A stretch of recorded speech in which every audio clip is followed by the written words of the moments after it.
Hi, this is Michael with The Journey, and today we're going to be talking about leashes. Is your dog pulling you around on a leash, or are you pulling your dog around on a leash? Who owns the leash? Let's break it down.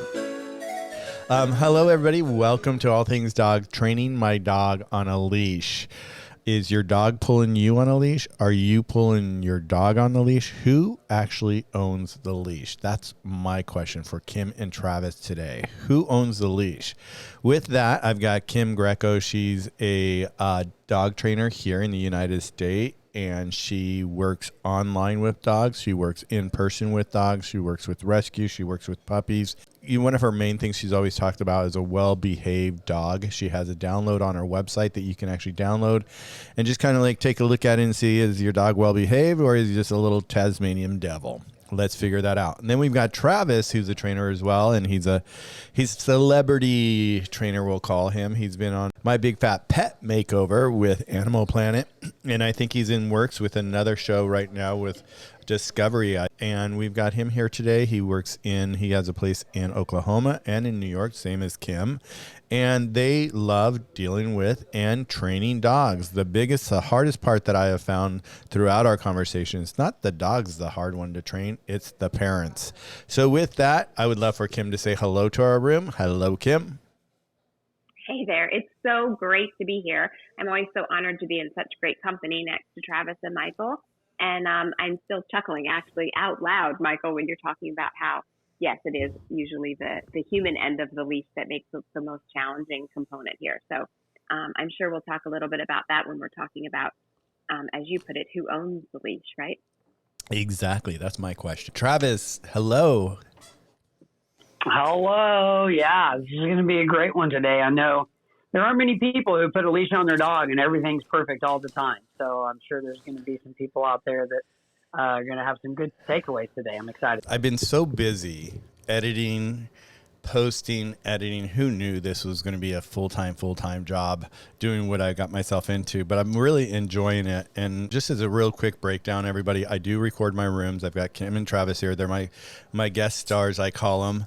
And we record our rooms because sometimes people are at work. They can't get to Clubhouse quick enough. So people asked us to record our rooms so that we can actually post them somewhere. So if they are at work, typing on a computer, working away, they want to listen to something in the background, what a better thing to listen to than something about pets, especially if you're a pet person, and we are pet people. I find myself, it's very funny, I have to say this and share this because I didn't expect this out of this. I find myself where I go to the gym and I put on one of the episodes that are on Michael the Journey on YouTube, and I'll listen to it. And what's so beautiful is that because I host the show, I don't necessarily, even though I listen, I don't get to hear. And so by me replaying the shows while I'm at the gym, I get to hear all the inside little tips and tricks, and I get to hear all the little things I miss. I mean, there's even times where I'm like going, oh, I wish I would have asked that question, but we're getting better. Believe me, from our first one to today, we're getting a lot better in doing this, and I'm really enjoying it. So everybody in the room, if you can, search it out, go to YouTube, look for Michael the Journey Pets, and you'll find us there. We have all different types of episodes, everything from health to nutrition to training, anything you can talk about, pandemic puppies. We're trying to keep a solid post of all those topics going all the time. So we've got close to, I want to say 30 rooms up already. So if you haven't taken a look at it, take a look at it, join it, subscribe it, and if you hear something that you like, there's one that's called Surrendering Your Dog. Who knew what the process was, but there's actually a process and you can actually hear it on the journey. And it's really such a wonderful tool. If you have a friend that's having a difficult time with their dog and they don't know what they're doing and they're thinking about surrendering, I would definitely just hit that share button and share it with them so that they can understand that it's not a difficult task. It's not a bad thing. We're never here to make shame or make you feel bad. It's definitely tools, and we're bringing tools to the platform here that you don't have to Google. You're hearing it straight from the horse's or dog's mouth, whatever we want to call it from our pack. It's a wonderful place to get information. Okay, so enough about the journey. You got that. We're here training my dog on a leash. And like I said, as we opened up, who owns the leash? Does the owner own the leash? Does the dog own the leash? it's such a tangled mess. So hopefully today we could start breaking that down. Leash 101, what kind of leash do you get your pet? What kind of leash do you get a puppy? Do you get a rescue? So there's all different avenues, and I'm not the expert, and that's why I've got Kim and Travis here. So with Kim, let's go to Kim. When I get a puppy and he's 8 weeks old and he's running around my yard, I haven't taken him to the vet yet. He's got a vet appointment to get his shots and all that, so he could go around the block. But what leash should I be looking for, and what kind of collar should I be looking for that's not going to traumatize him, but actually is going to work to my benefit and his benefit, creating a relationship? Awesome question. I think though, the relationship is going to be critical, the most important component of raising your puppy, and it isn't going to be contingent on the exact kind of leash that you have. It's going to be on the dynamic and the interaction that you're having with your dog day in and day out. But that said, I do like to get young puppies very used to wearing a collar, and also getting them used to being on a leash. This is going to sound a little weird. I hope it conveys. I like to have an 8-week-old puppy on a leash, but I don't use the leash. I don't pull it. The puppies are going to have to learn the concept of what it means when they feel a little bit of tension on the leash. So when they first put that leash on, I'm not trying to use the leash to try to get the dog to move in a particular direction or a particular speed. I'm just using myself or my voice or food or toys to engage with the puppy and really get them to connect with me. And then the leash at that point is a little bit superfluous, like they have it on, but you're not really using it. And I think that the most important thing to consider is the size of your dog and making sure that the leash you're using is a good match for the size. I see time and time again, people have a leash that's maybe too big for a small puppy. And then it gets to be weird, like it's a little too heavy almost on their neck. And so that's something that I like to keep track of, making sure that the leash is the right weight and the right consistency for how big the puppy is. Well, I like that you opened it up saying, I don't know if it's the right leash or if there's a right collar for the puppy when you get a puppy. And I kind of agree with that. It's more about like what you're talking about, the connection. It's really building that connection. And that's the first thing that a pet owner wants to do is build that bond. It's part of your life now. Your puppy's part of your life. It's part of your family. So be sure to have that strong bond. The one thing you did mention, Kim, is something on their neck, loose and all that. I've heard this, and tell me if this seems right or if this seems like a good idea. Some people recommend that, when you do bring a puppy home, is get something really loose. Maybe it's not actually a collar, but it's something like a collar, not too loose that it's going to get stuck on something, but loose enough that they can feel it on them. Not that you're going to put any leash attached to it. It's just to get them used to it. Have you ever heard of that, Kim? Yes, but I would do that just with like a regular collar, like a regular flat buckle collar that's just not too tight and not too loose. But I'm not using it, just getting them used to it. I also don't think that you should have like dangling tags from the collar for a young puppy either, because it's just going to be something that they think is like a fun toy that you attach to them. It would feel very strange to them at the beginning. I think it's really important that your puppy's microchipped. I think it's really important that you have tags for them. I tend to like the tags or like an embroidered collar or something that is not dangling down, because I don't want the puppies to try to be bending down the whole time to try to eat it. And it does depend on how big they are. So the bigger they get, then the less intrusive that tag will be. So that's just something else to think about when they're brand spanking new. Yeah, that makes sense with that little dangling noise. It's like, the Pablo's bell. They're going to be looking for the food. What's ringing? I love that. Travis, jump on in. Let's hear your thoughts on the getting our dog started with a leash. Sure, yeah. I mean, Kim's right on. I think it's really important just to stress to the owners that, you get an 8-week-old puppy and they're not ready to go out for a walk around the block. They're just not. You both know that I love my children analogies.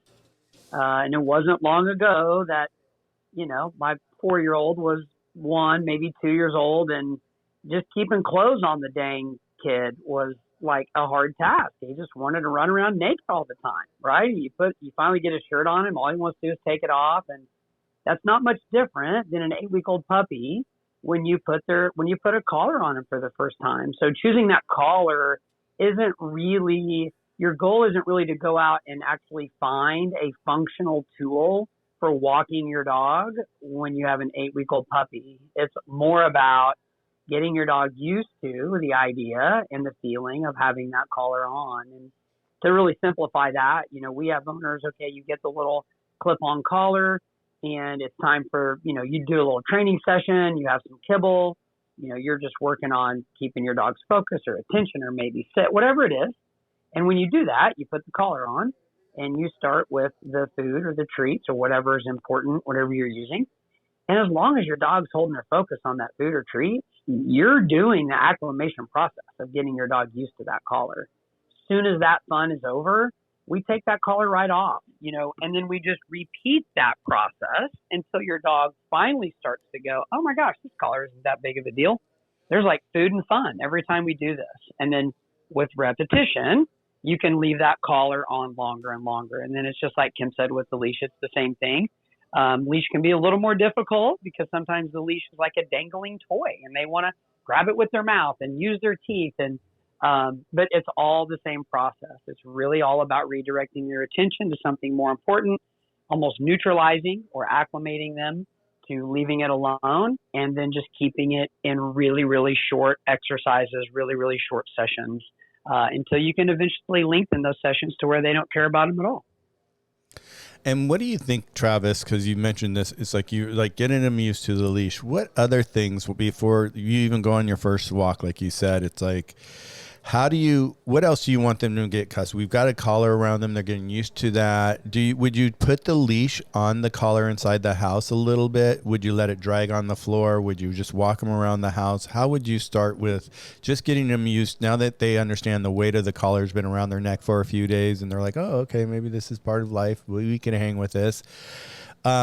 But once you put that leash on, what's that first what's the reactivity of the dog? Are they going to be going, oh no, what is this now? Or is it just something like, okay, let's try this out? How do you break that next step, that next baby step? Sure. That's a great question. So, the tough part, the answer most people don't want to hear is it's different dog to dog.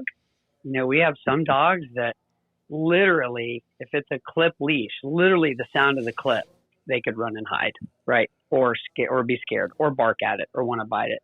And then there's other dogs that could really care less, right? So it really depends on the dog. So when it comes to the owner, it's really helping them understand the process. And really the process is, to make it really simple, is that you need to have something that your dog wants more than they are fearful, scared, or unsure of the leash. Okay, so if I have a little piece of chicken and then I have the clip collar and I flip the clip collar and the dog doesn't take his eyes off the chicken and I give him a little bite, I know my next step is now maybe I can clip onto the collar, give him a bite of chicken, clip it off of the collar. If that's successful and it didn't faze the dog whatsoever, then I can continue down that path. If you click the collar and the dog freaks out, and you either need to raise the value of that reward or you need to back up and create more space between the leash and the dog, meaning like, okay, maybe somebody needs to stand 5 feet away and do the clip. So every dog's going to be different. But yes, your end goal would be, can you have a toy, something that's more exciting than they are irritated by the leash or concerned with the leash? And how long can you keep them engaged in it? And then when that game is over, you take that leash off. But what Kim said earlier is so important. We never want to put that leash and collar on them and then manipulate them with the leash and collar. And so I've heard Kim say this before, and I agree with it. This is really an owner, and I say owners, not including the children. They are owners, but you were not going to trust a 6 or 7 year old with that leash and collar with a very new puppy. Like, we need the parents to really be in charge of that. If they want to bring their kids in and supervise it, fantastic, awesome. But that is definitely an exercise that can do more damage than good if in the wrong hands. Well, I like the fact that you're talking about the click on, and then they get I don't know if I like it, but it's something that I wasn't aware of. But yeah, that clicking of the leash can actually alarm them, like, oh no, and they start to run potentially. So, and I've heard Dr. Christina Diaz, that's here in Clubhouse. We've talked about a lot with her. She's a veterinarian. What she does with her clients is she has her clients before their first vet visit is to come and actually meet the vet, take a walk around the office. So it's not traumatizing for the dog, like, where the hell am I? They're leaving me here. It's more of like an introduction. It's a really relaxed introduction. They hug, they give a treat at the end. They let the dog go on the way. No procedure happens to the dog. So the dog's like, I can go there again. So I'm thinking the same thing for the leash. So we've got the leash on there, or the collar on there for a while, a couple days, and we're getting ready to go with this leash. And Kim, I'm going to jump to you because you're always talking about the clicker. And since Travis said click, I'm going to go with you at the clicker, because for markers and clicker and cues and all that. Would this leash noise become a clicker that can be a positive reinforcement training tool, that when they do hear it, that they know, oh boy, I got to go outside? It absolutely can be, Michael. I have purposely done that with my dogs, where I'll squeeze the leash like with my thumb and then let it go, so it makes that little clicking noise, and then paired that noise with a treat. So that my personal dogs know that anytime they hear that noise, it also means that they're going to get reinforcement. If somebody doesn't do that purposely, sometimes it becomes reinforcing simply because dogs, assuming that the dog really loves to go on a walk, that oftentimes that clicking noise is associated with, I'm getting my leash on and I'm going to go outside, and they love that too. So it becomes reinforcing without anybody trying to make it reinforcing. But, like Travis mentioned too, like some dogs that for whatever reason, that sound is a little bit uncomfortable for the puppy. And so if you didn't do any purposeful training otherwise, it's entirely possible that over time that more aversive to the dog, and they might actually tend to move away from you when they hear it. So again, with Travis saying, every dog is different, every puppy's different, but from a training point of view, you can shape and condition, counter condition, and help dogs learn to make the associations that we want them to. And so if you're purposeful about it, then yes, you can in fact make that be a positive experience for getting their leash put on. And would you walk your dog around your house with the leash on it just to get them comfortable? Would you do any inside training with the leash? Absolutely. I always would want to start inside, and not only would I want to start inside with teaching them how to get used to the leash for what the leash means and how we can work together as a team by using the leash. But if you have a young puppy, I think that they should most of the time have a leash on inside the house as soon as they're able to, as soon as they're old enough that they can, because it helps to be able to manage your puppy if they're getting into something or doing something and you need to be able to move them or stop them to keep them safe. You'll be able to do that without having to physically manhandle or manipulate your puppy and getting them having to do something that might be intimidating or startling for them, even in your effort just to keep them safe. But if they were on a leash, you might be able to then, if you needed to, move them if they were doing something dangerous. So I'm a big fan of keeping dogs on leashes in house. And of course, then they also always have to be supervised. But I would always be supervising a young puppy regardless of whether it was leashed or not. So for me, that part doesn't necessarily matter. But yes, leash, I'm a big fan of inside and outside leashing a young dog. Well, I asked this question earlier to Travis, like leaving the leash on your dog. Would you also, instead of maybe potentially, let's say you've got a collar around your dog and they've been walking around, let's say they've been home in their new home for a week and a half, and they've been walking around, they're used to the collar. Would you upgrade them to more of a harness so that it is easier, potentially, like what you're saying, is to be able to handle them, maybe pull them back from something if they're in with the harness versus having just a leash on?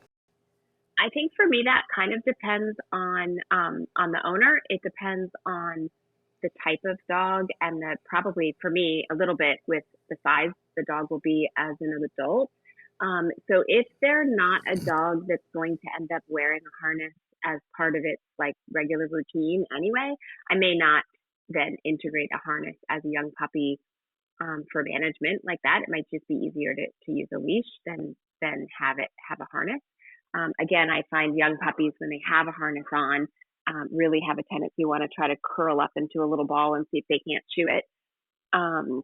And so for me, if I have a young dog that's on a harness, I tend to use that more just when I'm out with them, walking around them. Then I tend not to leave it on them when they're not out on a walk. And Travis, now that we have, like what Kim's talking about, don't leave the harness on, train them inside the house and all that. Now that we have, let's say, our puppies set up and we think we're ready for our first adult puppy walk, and we go out the front door, we go to the sidewalk, and all mayhem breaks out. There's our neighbor we haven't seen who's 80 years old, and she comes up to you and she's like, "Oh, what a cute puppy." Total distracting the puppy, and the puppy's all over jumping, and you're trying to control your puppy. What parameters or what boundaries should you set up for yourself and your puppy to win on the walk before you walk outside the house? Yeah, this is like the $1 million question. So the first thing that we like our owners to understand is we encourage them to take their dogs as many places as possible. Obviously, if they're puppies and they haven't had all their shots, there's some limitations on where they should be put down or set in the grass or where they should be roaming around outside, for a different conversation. But we want them to get their dogs around as many people and things as possible, as early as possible. It's going to help acclimate them and prevent some issues down the road. Now, with that said, if we're talking about walking on a leash, we just make it very clear that the owners understand your dog is at a certain level with their skill of walking on a leash, right? And we've talked about different kinds of analogies. I know between us, everything from grade levels in school, one that Kim always uses is, if you're willing to bet money that your dog will do something. So there's a lot of different analogies here, but the best way to explain it is if you haven't practiced in a certain environment with certain distractions, you need to lower your expectations as an owner of how well, or I shouldn't say, let me rephrase that. You need to understand that if your dog doesn't do well, you should not be upset if your dog has never practiced in that environment. So if you're practicing inside, right, let's call that kindergarten, right? Then I would call the backyard first grade. Backyard is still outside, but you're rarely going to have one of your neighbors walking by and running up and hugging your dog in your backyard, typically. Then maybe in front of your house, might be the next grade, right? And then you might even say the next grade is in front of your house, either in the really early morning or late in the evening when there's less people around. So what I'm getting at is you can take your dog outside and go for a walk, but you just need to understand that if you haven't practiced it, if your dog isn't successful, right? And then to answer your question, well, how do we prepare our dog to be successful? Well, when you go outside, if you're using positive reinforcement, if you're using food, treats, toys, whatever that is, those items need to have higher value than the distraction that your dog is being confronted with. And if that's the case, you're able to hold your dog's focus, not using the leash to manipulate them, and then taking very small steps, literally and figuratively. We will have owners literally go, 1-2 steps, deliver a treat at your side nose level. 1-2 steps, deliver a treat. That 2 turns to 4 steps, 4 turns to 8 steps, etc. And then we can, of course, get into greetings and all that stuff later, but I want to give Kim an opportunity to jump in here. Kim, what's your thought about that? Once you've got them all set up, ready to go outside the house, and you're starting to walk out in your neighborhood, and I say this only because a friend of mine just got this really adorable Doberman Pinscher, and he was 8 weeks old, and he said something that I thought was so funny was he was sitting in the front yard. They've been living there for a year, a really nice place, and they had never met any of their neighbors. It was like they lived in a ghost town. They had the puppy on the front lawn, and within the first half hour that they were home with the puppy, they met 5 of their neighbors.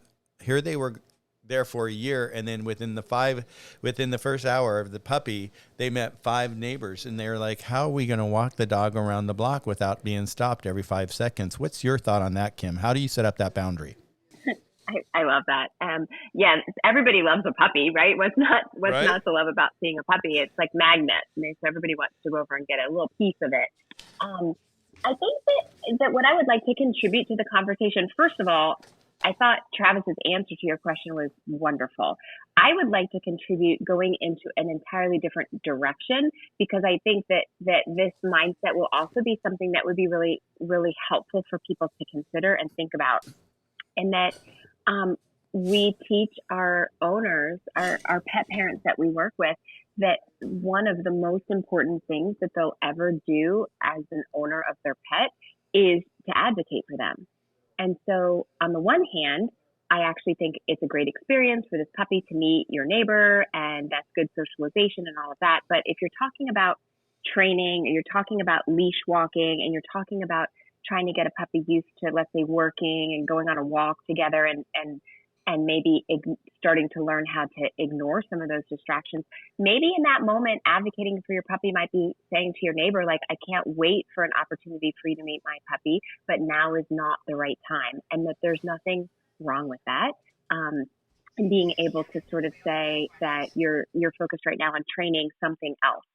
Even though meeting new people is important for your puppy, but it sounds like what you're going for, Michael, is like, if a situation was just too complicated or too difficult for your puppy, what would you do? My answer to that question is you need to do whatever you need to do to advocate for your puppy and make that situation a little easier. Whether that means you go back inside or you tell your neighbor, like, take a hike, we'll do this later, or you could arrange with your neighbor, hey, I'm going to go walk for 5 or 10 minutes first, and then I would love to come over when things are a little calmer and say hi.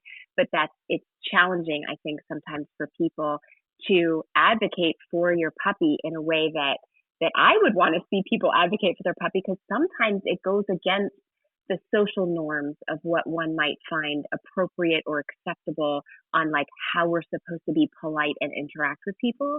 And I'm not saying that you have to be rude, but I am saying, like, sometimes you're going to need to necessarily not be nice to somebody, because what you need to do is make the situation most appropriate for your puppy.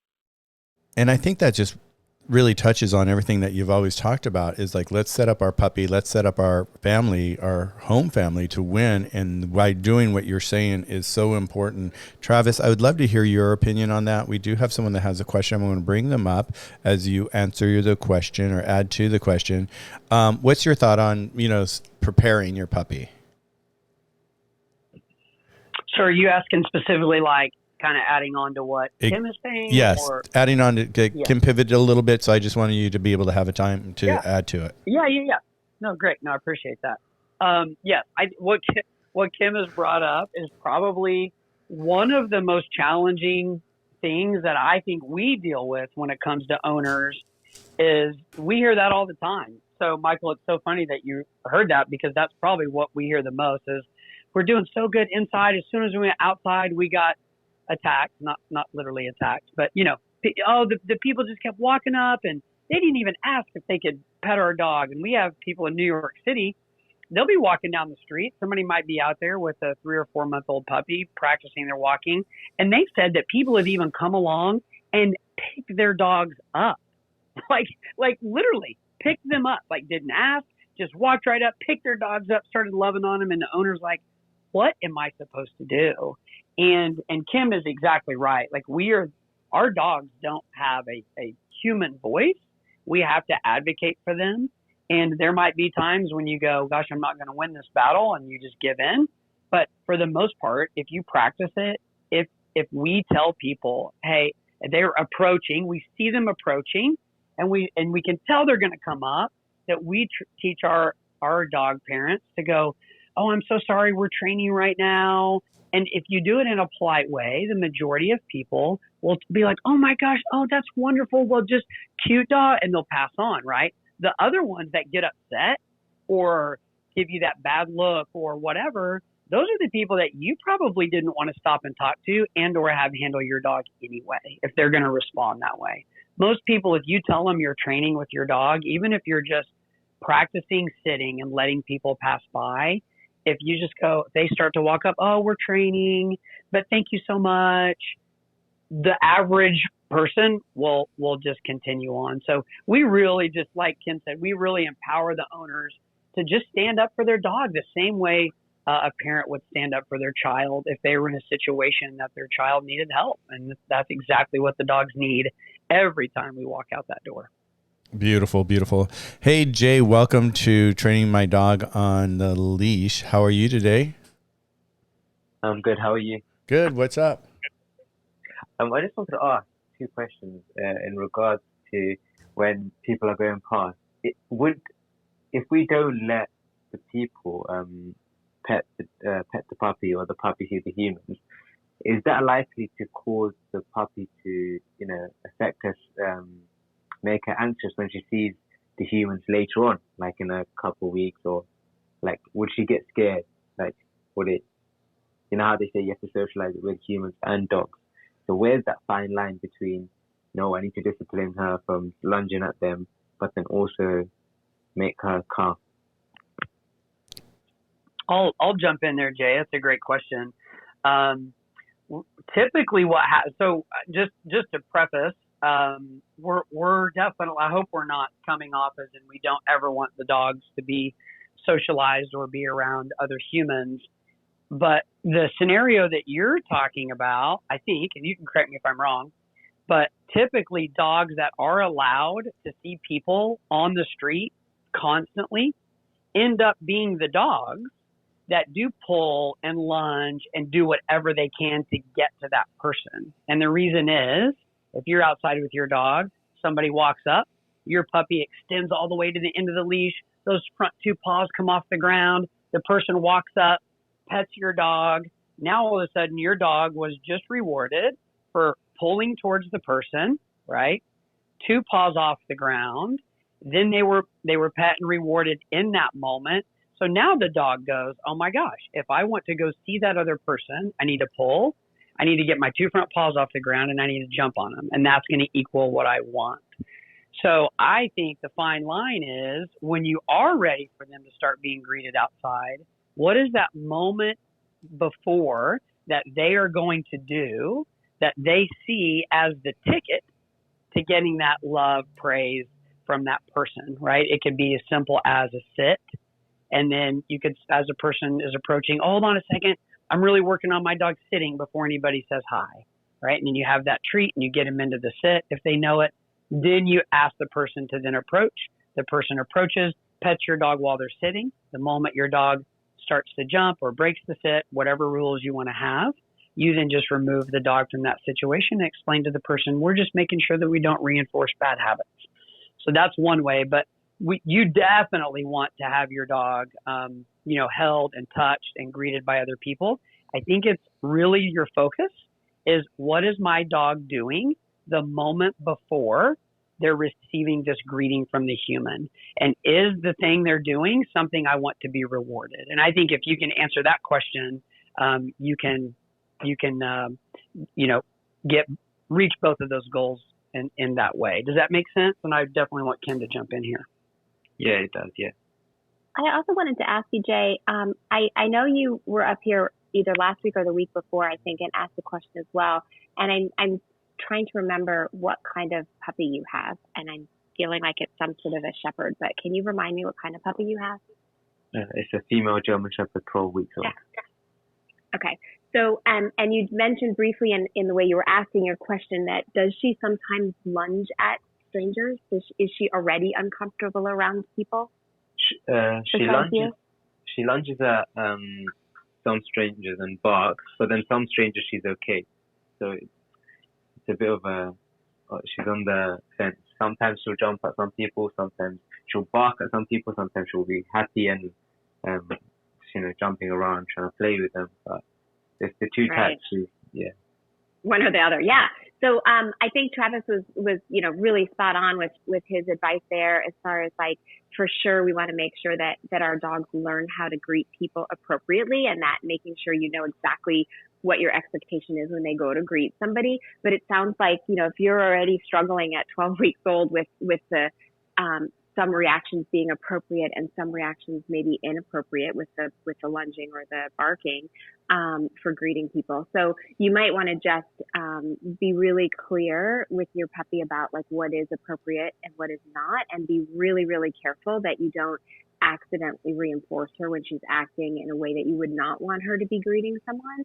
And then you may have to take some sort of unique approaches on her socialization to make sure that those experiences that she's having with people are all positive, and that they aren't somehow triggering her to be anxious or worried or fearful. Because if you kept her interacting with people when she was fearful or anxious, she may just learn to be fearful or anxious around people. And so I love that you're up here asking these questions, but I do also want you to just be really cognizant that, you have a breed of dog that has a tendency to be somewhat protective of their owners. And so sometimes their socialization and their comfort level with meeting new people could be a little bit unique and a little bit trickier than the general advice that we're giving here inside this platform. And so just kind of keep that in mind and just make sure that you don't accidentally reinforce some of her stuff that you don't want. But thanks for being here. Just a quick question before I go.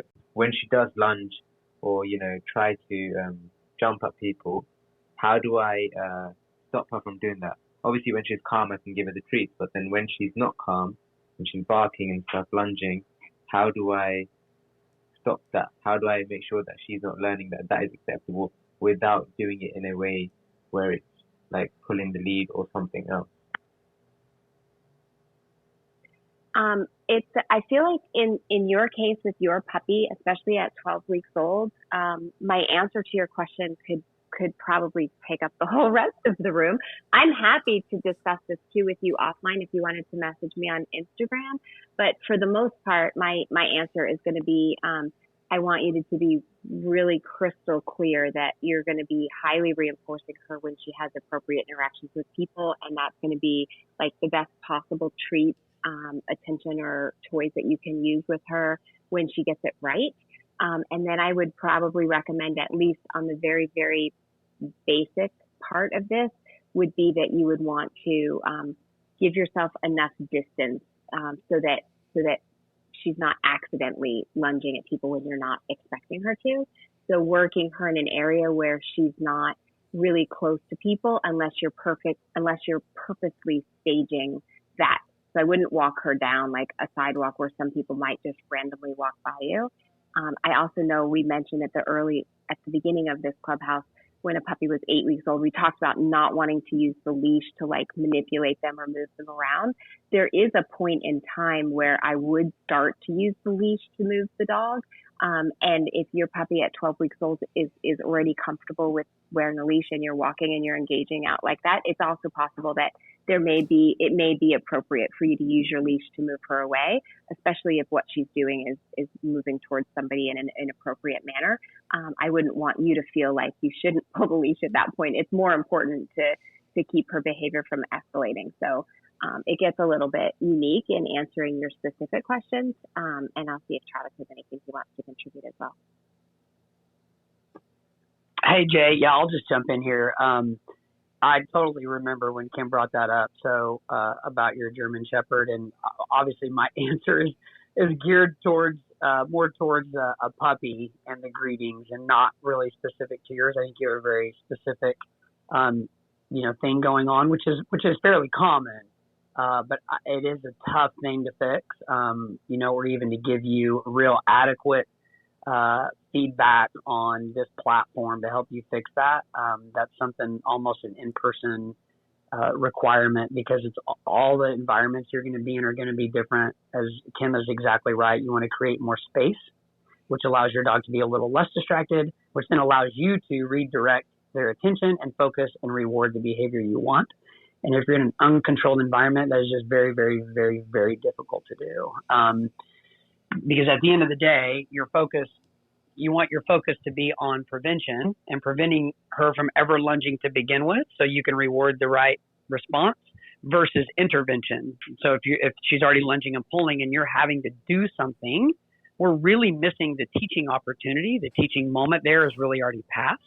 And now you're just in a backpedal stage where you're just trying to keep something worse from happening. And that's typically when bad habits either get reinforced or, heaven forbid, somebody does damage to their dog because they're, pulling or yanking too hard. So I love what Kim said about, reaching out to us offline to see if we can help you. I bet Kim has some great resources online that could help you. But yeah, absolutely. Thanks for coming up and sharing that with us. And I hope we were a little bit helpful. Thank you, guys. Thank you, Jay, so much for coming up today. Good to see you. And thank you for, hey, you're doing the right thing. You keep coming back. You keep asking questions. I hope when you leave, you try these things out, because it sounds like your dog has been walking a certain way and been doing things a certain way, and it seems like there's some behavioral things that are going on that needs to just be addressed, and that does take time. But remember, Jay, don't get frustrated. It's always baby steps. Just go really, really slow and baby steps, and hopefully you can break through this, and you can. But it's all about you taking the baby steps and not setting your expectations up for her too high in the beginning of this process, and just allow her to make those breakthroughs during those baby steps. So thank you very much for coming up. Hey, Taylor, how are you doing today? Good to see you. Hi, I just had one question when it comes to, obviously we're talking about leash, Yes. leash training. When would you implement a leash correction with a puppy? Travis? Tyler, thanks for coming up with the question. That's a great question. I'm gonna be brief. So if we're talking about puppies, really a lot of dogs, but at all ages, but puppies for sure. With our training, we really, to define correction, right? Everybody might have a different definition, right? So to me, a correction, and I'm coming at it from an owner standpoint. A typical owner would hear correction, and that means you're going to, correct what they're doing, right? If a correction is done in a non-invasive way, right? So a correction, if it's done in an invasive way, a correction could be like a yank on the leash or a redirection or some type of something like that. Whereas with puppies and our programs, we really don't use corrections with puppies simply because they're so in the moment and their attention span is so short that corrections usually end up doing more damage. Meaning, if we're correcting with a leash, instead of the correction, meaning don't stick your head in the trash can, the correction and their association to the correction tends to be that now they don't like the leash, or now they've associated that correction with the human, right? Very rarely are they able to make the connection that the correction is because of what you think it should be for, right? So with all the puppies, and what Kim said earlier, is I love and totally agree with, is that we have full attention when our puppies are out of their crate or their small area. We have full control over them on a leash if possible. And if we're doing that and they have our full attention, there's rarely any times that they should need a lot of correction if we're set them up for success by having toys in our hands, having treats handy. And when that time is over, we then can put them away. So our method is really all about prevention and leading them down the right path. So we have as few moments that actually need correction, so we don't have to correct them. And the main reason being, a lot of puppies and dogs in general, they get confused with a lot of corrections, and they don't associate them with what we think they are going to be for, unless you're working with somebody like Kim. So I'm going to turn it over to Kim and let her take it. Thanks, Travis. Yeah, Tyler, I think that everything that Travis said, and then the only caveat I'll add to that is that I don't have a problem correcting a dog, but I've already tried really hard to make sure that they get everything right. I'm doing everything I can to set them up for success, and then sometimes they still make mistakes. And if you do it correctly, and if your timing is correct, and you use the tools, like for instance the way that we teach people, then it can be effective. But your question specifically would be, like, I think you were talking about leash training and using the leash to correct a puppy exactly. And my answer to that would be that I'm not comfortable correcting a dog if I feel like they don't know what it is I want them to do. And so a lot of our training protocols, a lot of our training methodologies are all about teaching the dog what we want them to do. And then after they know what we want them to do, if if they don't get it right, then, well, we continue to reinforce them when they get it right, but if they get it wrong, we could correct them. Most of the dogs that I train with, we use a squirt bottle for corrections, but that's also done through a structure that we teach inside our program. And so I even tell all the clients that work with us, like, even if they've used a squirt bottle before, I don't want them to use it again until they've learned from us how to use it so that it can be effective. Because I think Travis is right. When there are corrections applied incorrectly, then it doesn't work. And so there is some finesse on how you can do it. But it needs to be fair at the bottom of the line. To me, it needs to be fair that I'm not going to take a puppy that's 8 weeks old that doesn't know, anything or how to be on the leash and then use the leash to try to correct it. So it all depends on like where they are in the training program and what the goals are, what other training has happened before we would implement something like that. Does that answer your question, Tyler? I'll tell you right now, a squirt bottle would not work, and he would still be awful on the leash while walking if he didn't get a leash pop. And that's, I guess I was more geared towards at what age would you start using the leash pop as a correction? So by then you're assuming that the dog has an idea of what you want, and that's just using the leash to communicate the dog yes or no. Yeah, so I don't think I have an age to answer your question, and I'm not trying to be weirdly vague about answering it. I don't have a problem using my leash to correct a dog as long as I feel like they understand the underlying conversation that's happening. So again, like you said, if it's 6 months old, it's been walking on a leash, since you've had it, since 8 weeks old, and you say, depending on what kind of, if you have any tools or if you're using a collar or harness or how you're handling that with the pop of that leash would be sometimes more effective than others based on what tool you have on the dog. But I don't think I have an age to answer you. I think I just have more of a, I've worked with a 6-month-old German Shepherd before that had never had a day of training. I wouldn't have at 6 months old corrected that dog with a leash, but I've also corrected a 4-month-old German Shepherd on a leash, but I started working with him when he was 8 weeks old, and worked intensively through those first few weeks. So that by the time he was 4.5 months old, he kind of already knew a whole lot more than a 6-month-old with no training background. So, as long as I think the way you describe that is like if your dog is familiar with what you're asking and they need some, I look at it as like they need a little bit of help from you in order for them to be able to get it right. And if that's effective and that's working, then to me it wouldn't matter the age per se. Does that help, Tyler? It does. Can I ask one more question? Sure. Because I consume lots of dog training content. I heard a theory for like brand new puppies, like 8 to 12 weeks old, some people won't even put them on a leash until a little bit later so they can experience freedom more, and you're not, locking the dog down from a very young age so that one day when you go to train them off leash, they don't just take every ounce of freedom possible. What do you guys think about that? I like the concept and I like the idea of it, but I don't do that.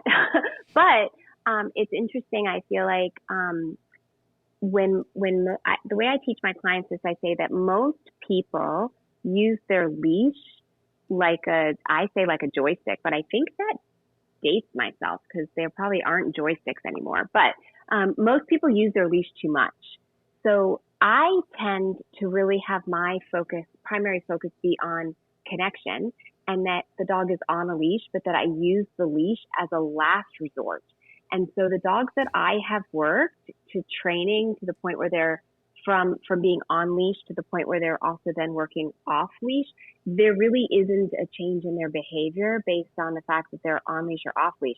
And it's because when they're on leash, I rarely use the leash. So when they're off leash, it still feels the same to them.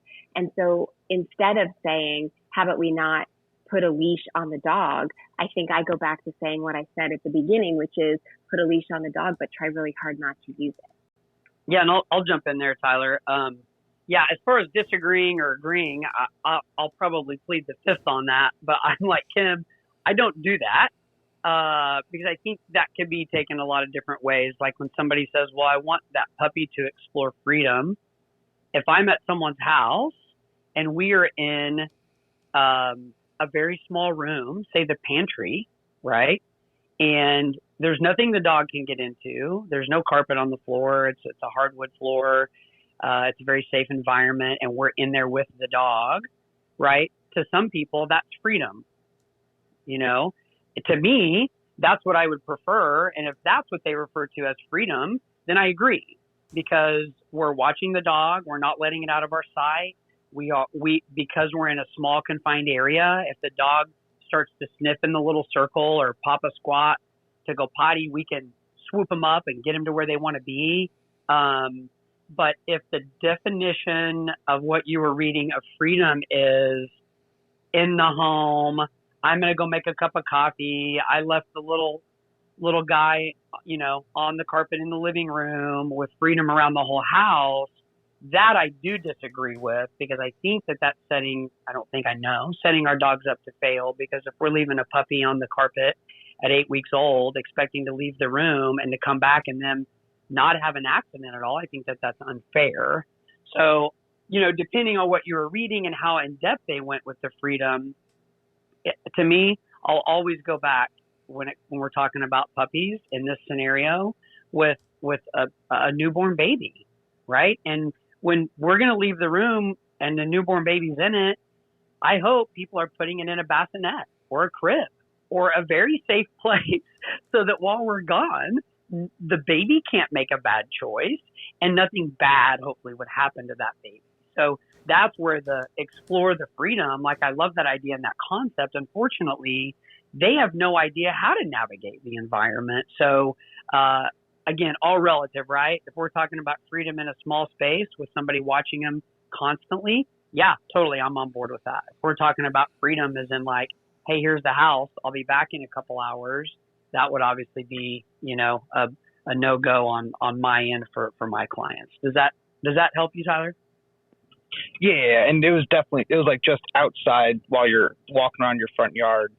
So we've done that with owners, and I think the thing with that is I wouldn't encourage the front yard, but I definitely would encourage the fenced-in area, and then I would encourage the owner to have something that is of higher value to the dog than going and getting into stuff, right? So instead of feeding the mealtime inside, I would take the meal out in the backyard when the dog is just totally hungry, and I would walk around the backyard, and usually the puppy would follow, right? So the scenario I use is like, gosh, you sound so young, so you're probably not going to remember this, but back in the day, they had these paddles with the rubber ball on the string, right? And you would take the paddle and that rubber ball would just bounce off that paddle. So I like to tell people, you're the paddle, the dog is the rubber ball.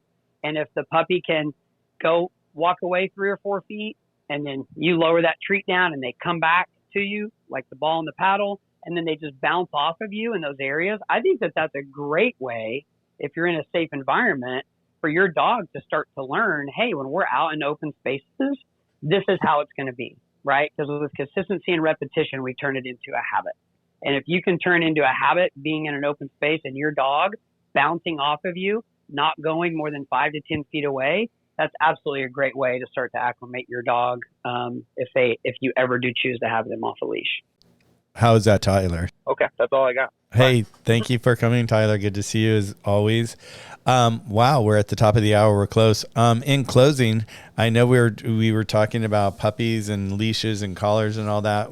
I don't think we made it around the block, actually, and that's something that we'll carry to next week. But in closing, Kim, do you have any thoughts on our conversation today that you'd like to close out on? Well, I think when we're talking about puppies and we go through all these rules and things to think about and what size leash and where to do it and how to do it, I think that I would like to leave everybody with don't forget to have fun and be sure that you play a whole lot with them because they're pretty cute and pretty fun, and it's a fun time even though there's all sorts of work involved in things to teach them, but making sure that you keep it light, that's really important. Yeah, there's always time for the puppy love and puppy fun. So definitely keep it light and fun, and don't be so hard on your dogs because they're just little tiny little kids. Travis, what would you like to close out with today? Oh, I think it's always fun talking about the puppies, and That's just to add to what Kim said, as a new puppy parent, whether you've had dogs before or not, you're not going to be perfect. Your puppy's not going to be perfect. That's what makes them so wonderful. It's their imperfections that make them so great. And just to have patience. I mean, just patience is just the key, right? And everybody's going to mess up. You're going to make the same mistakes multiple times. It's just, are you doing your best to limit those mistakes? And at the end of the day, yeah, like Kim said, don't forget to enjoy your puppy. Play with them. Take them places. Do things with them. And just, learn from your mistakes. And if you're doing that, you're moving in the right direction. Beautiful. Well, we're at the top of the hour. Wow, that was great. Great room, guys. Thank you very much, Kim. Thank you very much, Travis, for being here. As always, in closing, I do want to go ahead. We're going to be talking about a few things right here. Travis, tell us about your treats. Sure. Yeah, we have some really great organic single ingredient treats. If you go to my bio, you can find a link there to the treats, and love to share those with you if anybody's interested. We partner with a group that provides jobs for adults with disabilities. It gives them purpose. They absolutely love it. They have a USDA certified organic kitchen. They make the treats, label the bags. They do all the work. They ship them. Everything's done by them. So every purchase made provides jobs for a wonderful group called For Our Pups. So, thanks, Michael. Thanks for letting me share that. Yeah, everybody check them out. Travis has them on his, you could DM him and find out more about it. It's just really a wonderful thing with working with the people, and just, you posted some pictures last week that were so special, Travis. So thank you for doing that. And Miss Kim's got an online training course that she trains people from around the world. Would you like to talk about your course, Kim? Sure, yeah. It's called Manners Matter, and it is all online. It has a Facebook group to help support anybody that has extra questions. There's the possibility to also join in our virtual group training classes for even more support from one of our trainers. And like you just said, Michael, people from around the world have done this program. It's been in existence now for about, I want to say, 8 years, and that we basically have mimicked the curriculum that we teach in our in-person group training classes. And so if there are people here today that have a puppy and are interested at all, that might be a good resource for you to be able to do some of your training from the comfort of your own home. Which I think is great, especially since we've learned to do so many things from home this last year, and work from home and live from home with our kids and our dogs now. What a wonderful thing to do is be able to actually train from home and be under supervision of a trainer. With that, I would like to go ahead and close out. I would love for everybody to come back and join us next week so we can continue training our dog on a leash. I would like to go around the block next week with our puppy and see how that turns out. Is he distracted? Is he running away? Is he cowarding? Is he running home? We'll find that out next week. Thank you, Kim. Thank you, Travis, for being here. As always, thank you, everyone in the room. Thank you. I'm Michael, and I'm out.